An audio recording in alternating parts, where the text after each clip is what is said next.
Yung mga ka-wonder, nag-stop over kami dito sa Rosetown, no? Supper na kasi almost 6 na rin. Kaso nga lang yun, puro fast food lang halos yung makikita namin dito.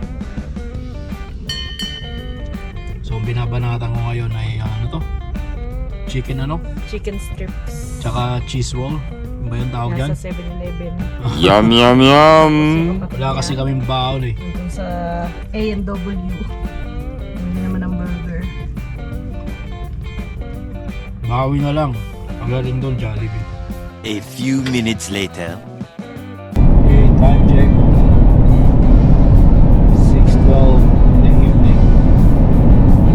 And ewan ko kung nasaan na kami. Siguro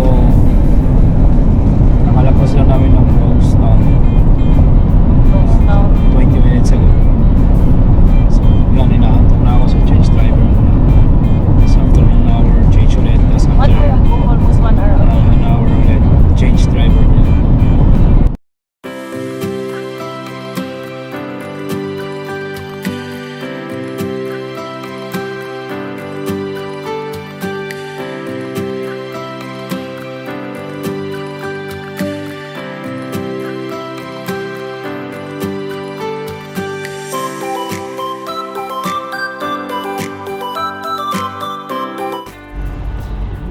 Alright, so andito na kami ngayon sa Hana.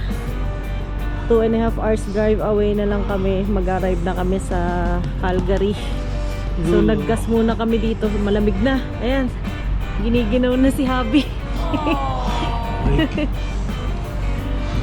Yan, linis muna kami ng windshield and then nag-gas up kami.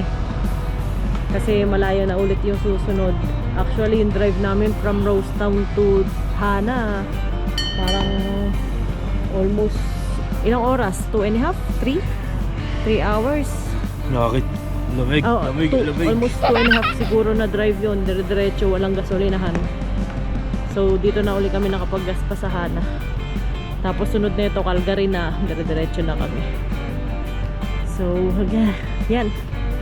See you again in a bit. Alright guys, pababa na tayo ngayon ng Drumheller. Kaso nga lang, di makita.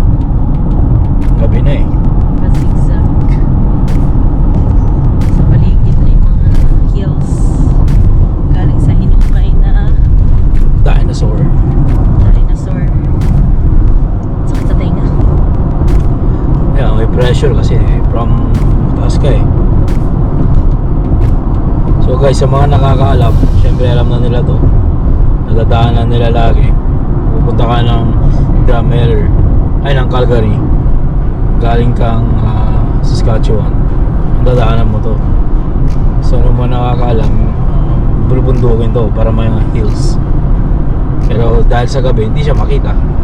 Bukas matadaanan natin pabalik. Na Balik ko maliwanag. bukas, baka mas maliwanag pa mas makaka-capture natin to ng mas maganda.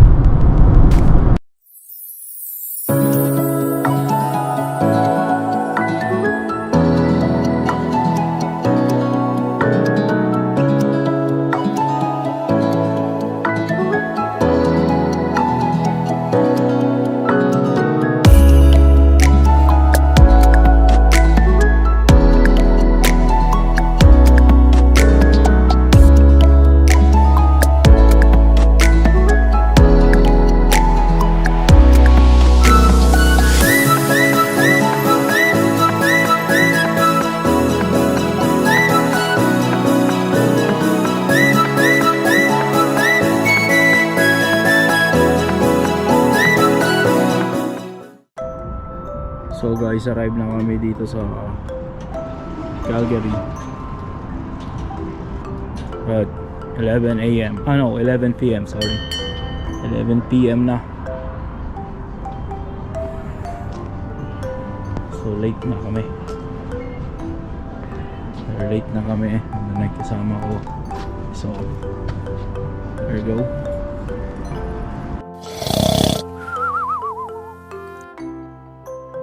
Good morning, Anwar. Hello. How was your sleep? Good. Good. So time check 6:30 in the morning. Calgary time. We're preparing, we're going down to have a breakfast. So guys, basically balikan lang kami, no? Pupunta lang kami Philippine Consulate, but we need to go back right away. We need to go back right away sa Saskatoon. So nakakapagod tong biyahe na to. Kasi balikan eh. So kung sino man ang mga kaibigan ko, mga kamag-anak na makakapanood nito, pasensya na hindi ko kayo madadalaw. Dahil balikan kasi may mga work itong mga kasama ko bukas.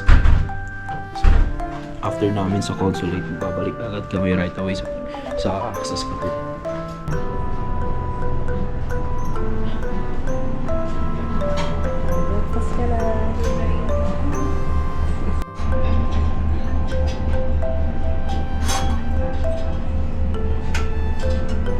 Let's make a waffle.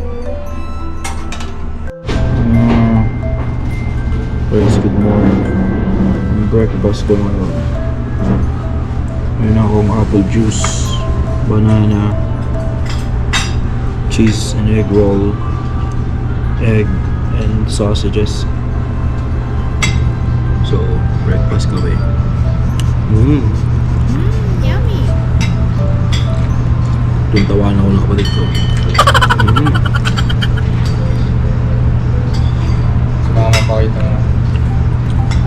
So shoutout pala sa high school classmate ko na nandito, nagpapa-shoutout siya. Si Gerald Milanes. Nag-work siya dito ngayon sa Calgary as a transmission mechanic. Kita tayo kung may time. Pag wala naman may next time. Yung next time na yan is almost 2 years na. So, katapos lang namin mag-breakfast and pabalik na kami sa room namin. Ligo ng konti, then lalarga na. A few minutes later. Alright guys, dito kami ngayon sa downtown Calgary, pakaang-kaang. Malamig na. Malamig ka, Anwar? Oo. Si Anwar.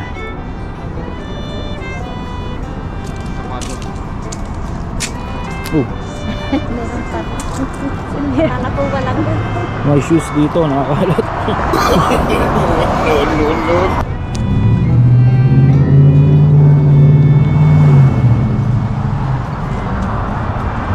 So guys, lakad-lakad tayo dito. Malamig na rin pala.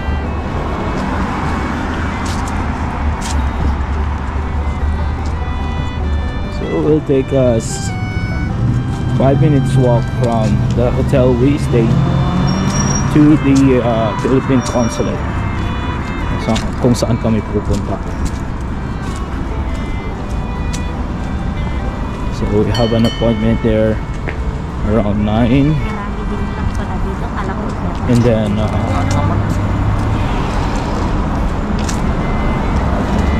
ano kami, tapusin lang namin kung ano yung business namin doon.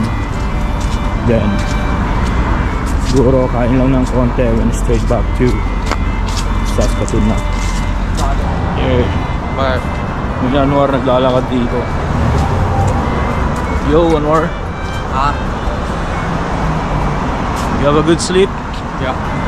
Oh, that's good.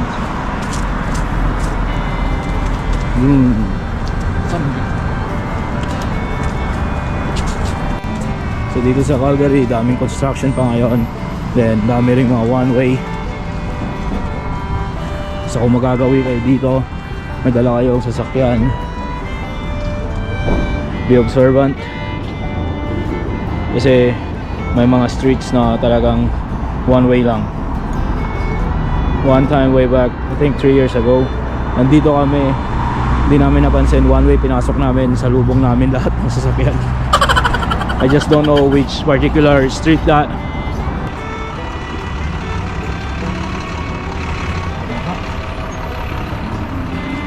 Crossing the street. Tumawid nga lang yung dalawang Pilipino dun. Road close naman kasi dun. So walking around downtown Calgary.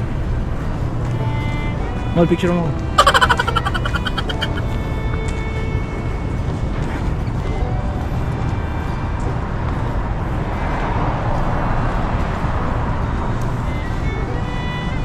SK Market. What do you mean by SK Market? Iwan.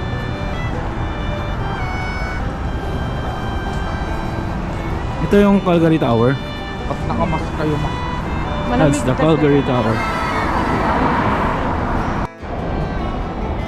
So, here we go guys.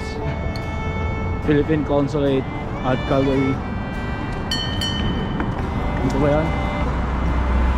Here. That's the building. So,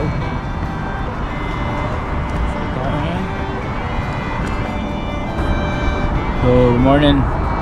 Dito kami ngayon sa Philippine Consulate sa Calgary, and then wait namin yung mother ko kasi nasa loob siya ngayon. So guys, if you are residing somewhere in Saskatchewan and then kailangan mo ng something to do with the Philippine Consulate, ang pinakamalapit na pwede natin puntahan is Calgary.